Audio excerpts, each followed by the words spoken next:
নমস্কার বন্ধুরা, পৌরাণিক কথা চ্যানেলে আপনাদেরকে জানাই স্বাগত।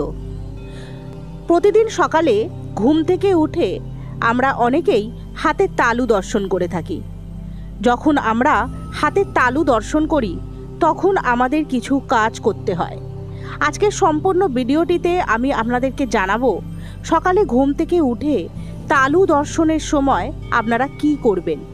তাই ভিডিওটি একদম স্কিপ না করে পুরোটা দেখুন। আপনারা সারাদিনে যাই কাজ করুন না কেন তাতে সফল হবেন। বন্ধুরা, আমাদের জীবনের সবার চলার পথ সুগম হয় না।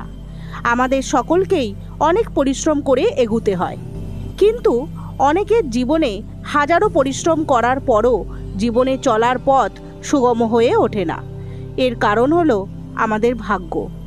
যাদের ভাগ্য ভালো থাকে তারা অতি কম পরিশ্রমে মান, সম্মান, অর্থ সব কিছু পায়।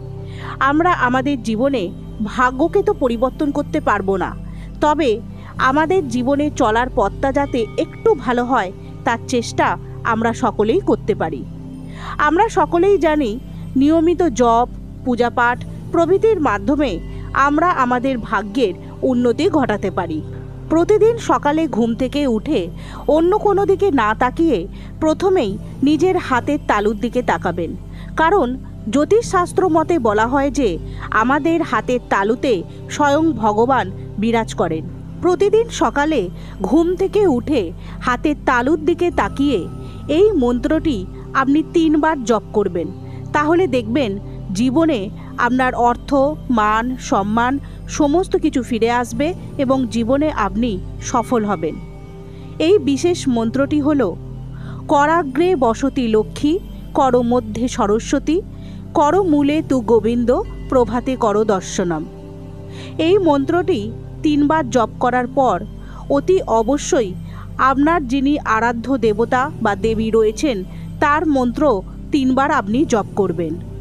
যেমন ধরুন, আপনার আরাধ্য দেবতা যদি শ্রীহরি বিষ্ণু হন তাহলে অবশ্যই ওম নমো ভগবতে বাসুদেবায় নমঃ এই মন্ত্রটিও 3 বার জপ করবেন। আর যদি ধরুন আপনার আরাধ্য দেবী মা লক্ষ্মী হন তাহলে অবশ্যই মা লক্ষ্মীর এই মন্ত্রটি, যেমন ওম নমো শ্রীং লক্ষ্মী দেব্যই নমঃ বা ওম শ্রীং মহালক্ষ্মী নমঃ এই মন্ত্র আপনি জপ করতে পারেন।